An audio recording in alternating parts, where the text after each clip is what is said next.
요구였어요. 그러니까 아무래도 뭐 멘토 활동을 하고 있기도 하고 또 이제 과외를 하는 경우도 있고 그랬을 때 이제 아이들 중에서 안타까운 모습은 뭐냐라고 했을 때 이걸 순서대로 내가 오늘 애니메이션을 좀 잘못 만들어 온 것 같아. 계속 민준이가 먼저 나오는 걸로 잘못 만들어 온 것 같은데 요거였어요. 네. 음, 좀 설명을 해주면 어때? 일단 아까 그 시간 분배 얘기 잠깐 하면 음, 학생들 중에서 이제 조금만 더 하면 될 것 같은데 이 생각으로 문제를 계속 안 놓는 친구들이 있어요. 그러니까 음, 한 문제를 계속 조금만 하면 될 것 같은데 조금만 하면 될 것 같은데 그게 근데 본인이 한계가 왔다는 걸 인정하고 넘어가야 하는데 그때 못 넘어가면 완전히 시간 패턴이 꼬여버리는 거거든요. 음, 그래서 그런 것들을 이제 모의고사에서 많이 연습해라 이렇게 얘기를 했는데 현역은 아직 내공이 부족해서 그런지 수능장 가서도 그런 일을 반복하는 친구들이 있기는 하더라고요. 그 다음에 두 번째는 하기 싫은 걸 해야 되고 귀찮은 걸 해야 성적이 올라가는데 그걸 잘 못 받아들여요. 음, 뭔가 성적을 올리는 지름길이 있을 거라고 생각을 하고 좀 더 간편하고 쉽게 효율적으로 이런 걸 찾는데 공부에 왕도가 없다라는 오래된 말이 항상 틀린 건 없는 것 같아요. 음, 생각이라는 걸 계속 끊임없이 하는 게 굉장히 힘들거든요. 근데 그 힘든 걸 하는 사람이 결국에는 성적을 높일 수 있고, 그래야 내가 더 뛰어난 학생이 된다라는 걸 기억을 했으면 좋겠고요. 그 다음에 이제 오늘 수시 접수가 끝났잖아요. 근데 이제 수시 접수가 끝나면 또 수시 경쟁률을 그렇게들 찾아보세요. 작년보다 경쟁률이 올랐니, 낮았니? 그거는 학부모님이 하셔도 충분합니다. 학생은 이제 수능 시작입니다. 정시러고요. 이제부터 수시러는 없습니다. 모두 다 정시러니까 수능 공부에 올인하십시오. 어차피 경쟁률 본다고 당신의 합격이 바뀌지 않습니다. 음, 여러분이 바꿀 수 있는 건 지금 수능 점수일 뿐이죠. 어, 음. 수시러가 없어진 제가 사례를 알려드릴게요. 우리 예진이 내신이 얼마나 되죠? 저 1.0이요. 1.0이요. 재수했습니다. 현역도 못 갔습니다. 민준이 내신 얼마나 되죠? 저도 1.0. 1.0이요. 재수했습니다. 못 갔습니다. 수능 공부하세요. 예지는 이거를 했어요. 되게 인상적이었어요, 나는. 네. 저 구절 자체가. 그러니까, 아는 것과 모르는 것을 구분할 줄 모른다. 네. 예, 그러니까 냉정하게 말하면, 이제 다른 표현을 하면 구별할 줄 모르는 거죠. 아는 것과 모르는 것을 구별할 줄 모른다. 네. 저걸 조금만 설명을 해 주셔야 될 것 같아요. 네.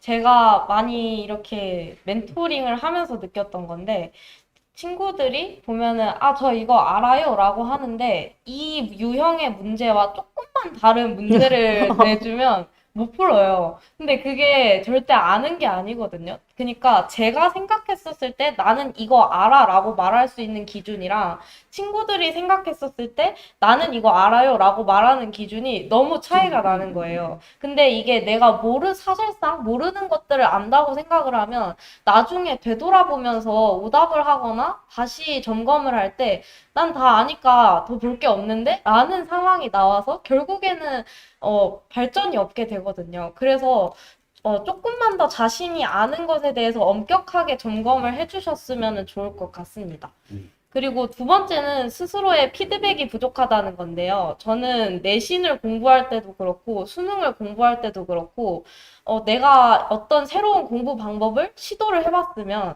그거를 한 일정 기간 동안 꾸준히 한 달 이상 정도는 적용을 해서 공부를 해보고, 시험을 통해서 이게 결과가 어떻게 되나 확인을 해보고, 얘가 좋았으면 유지, 안 좋았으면 왜 안 좋았지? 그럼 다른 방법 뭐 좋은 거 없을까? 하면서 바꾸는 그런 식으로 계속 자기 피드백을 하면서 공부를 해왔거든요.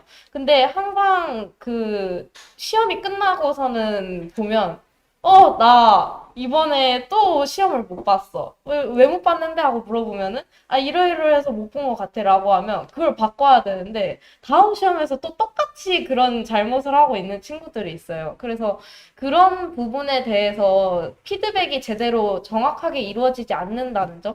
그래서 남들이 다 그냥 똑같이 하는 대로 하다 보면 결국에는 다 똑같은 대학 가고 이렇게 더 좋은 상위권 대학을 가기는 힘들어지는 거잖아요. 그러니까 조금 더 자기에 대해서 엄격하게 이렇게 판단을 하는 그런 학생이 되어 주셨으면 좋겠습니다.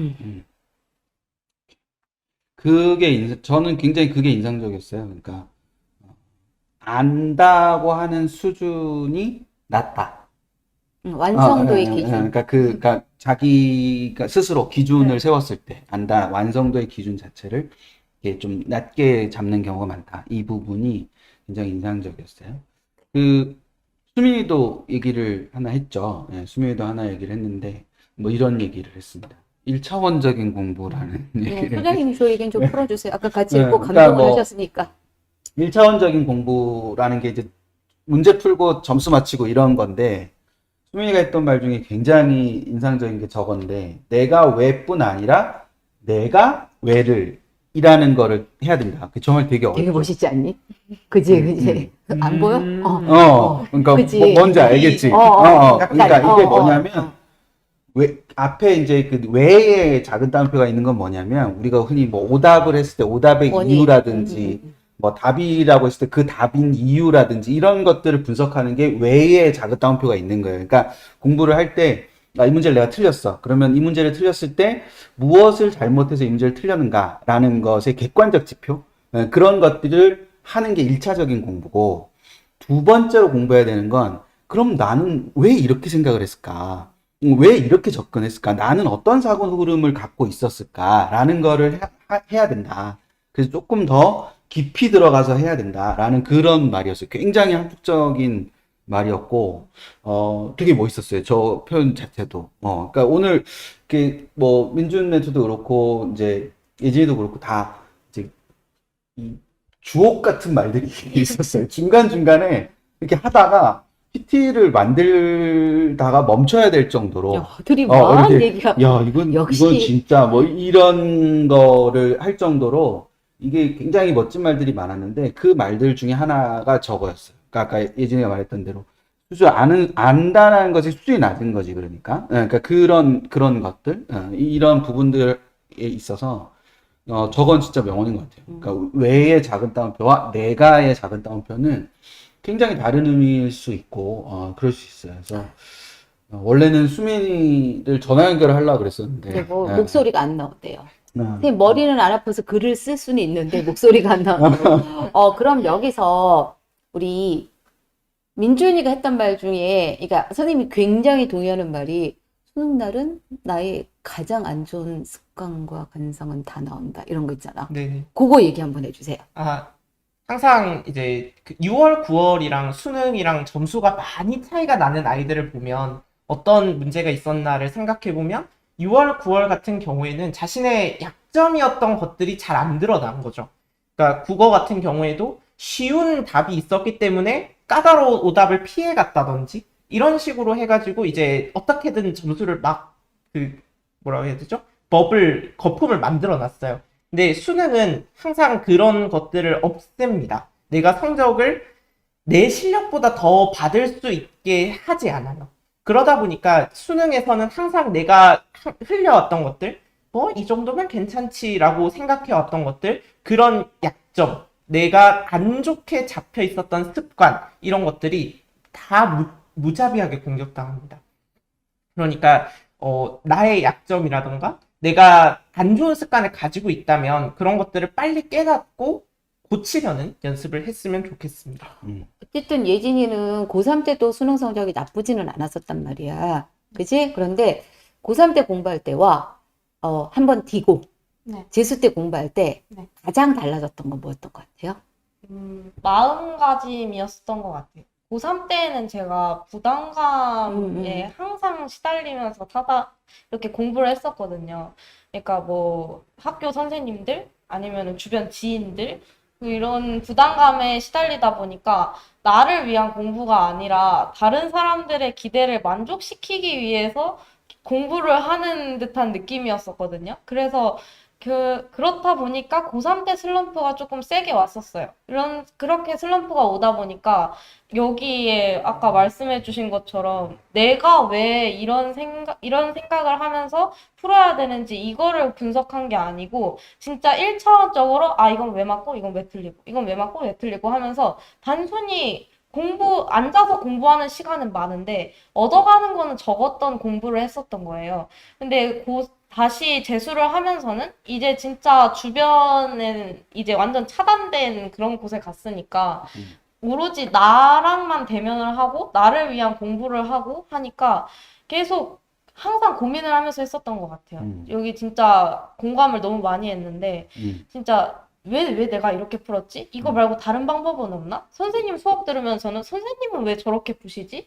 하면서 계속 비교를 하고 생각을 하고 그런 생각하는 공부를 더 많이 했었던 것 같습니다. 그렇지. 학습의 양도 당연히 양치기도 중요하지만은 그런 것들이 굉장히 진짜 의미가 있죠. 남아있는 시간에 그런 걸 해도 도움이 되죠? 지금까지 안 했더라도? 지금이라도 해야 된다고 아, 생각해요. 한때 왔다면 지금이라도. 알겠습니다. 그러면 여기서 소위 말해서 몇 회독이라는 게 별 의미는 없지만 그래도 한번 물어볼게요. 예진이는 현역 때 탐구 개념 회독하고 네. 그다음 재수 때, 네. 그다음 기출. 네. 이렇게 해서 조금 얘기 좀 해주세요. 어느 정도 달랐었는지.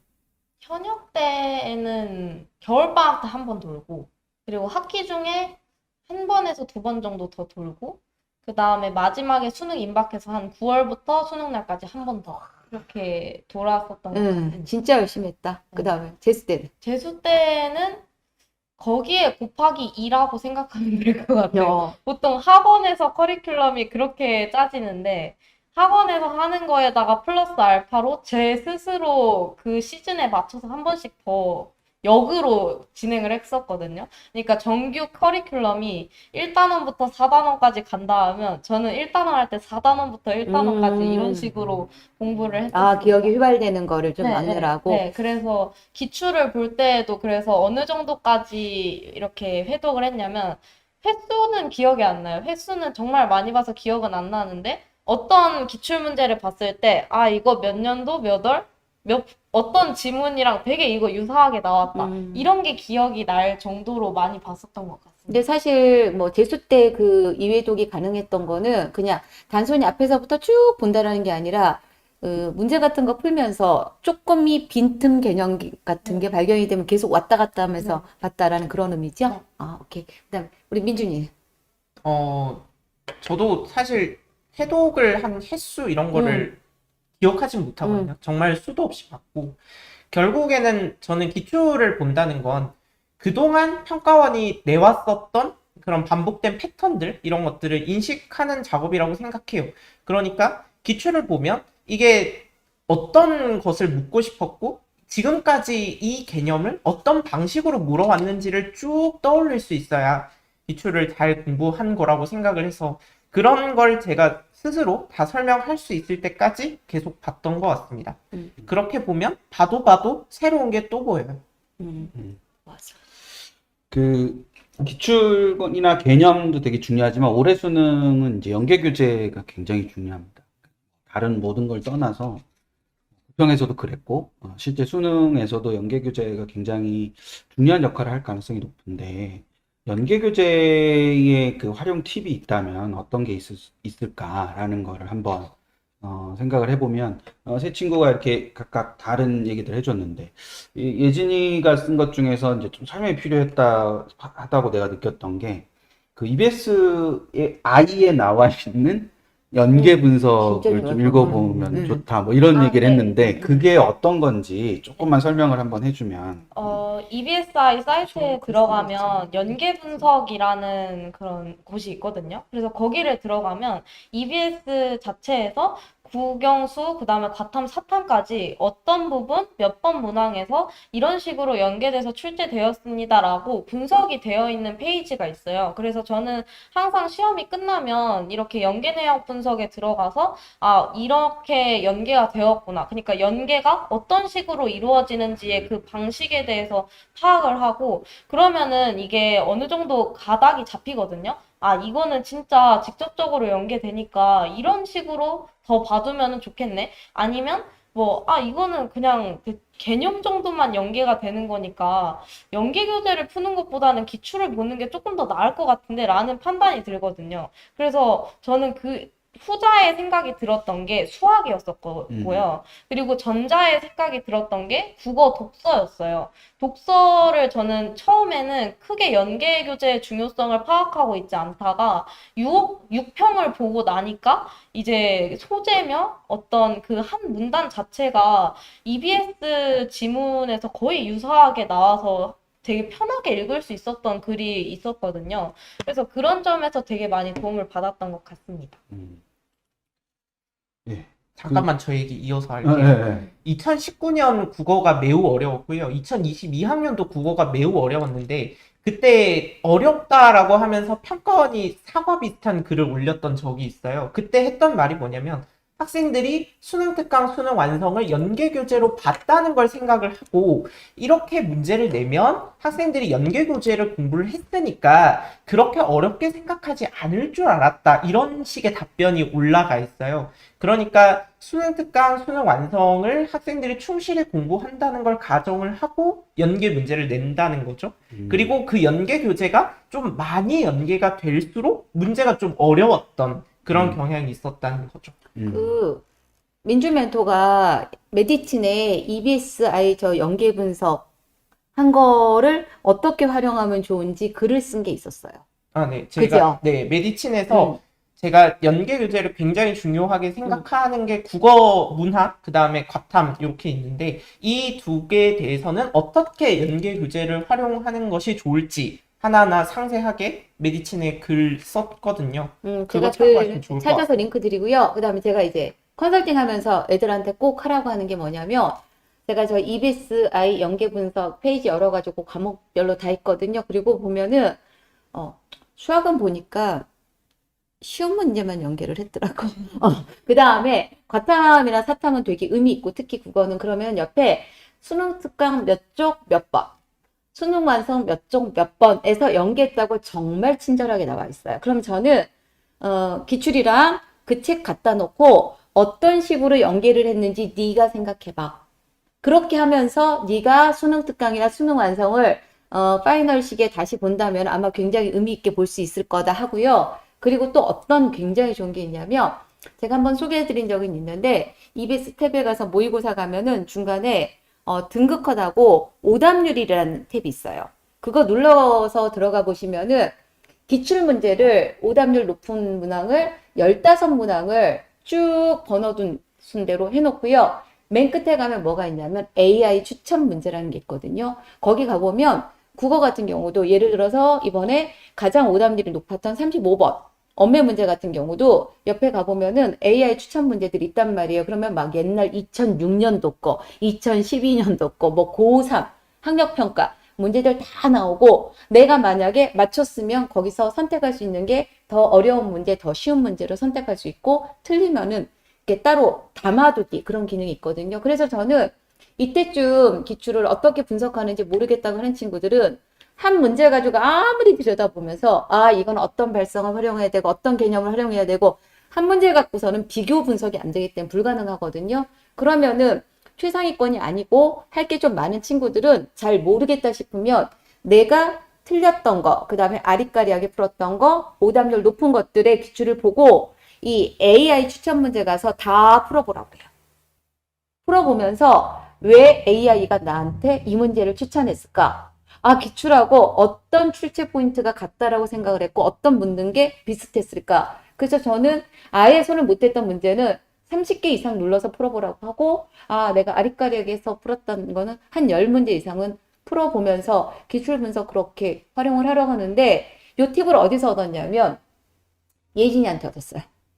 예진이가 그 얘기도 해줬고, 그 다음에 굉장히 많은 선생님들이 비슷한 기출을 모아서 서로 비교하면서 풀어보라는 거 말씀 많이 하시잖아. 근데 애들 자체가, 아, 이거와 비슷했던 기출을 어디서 어떻게 모아.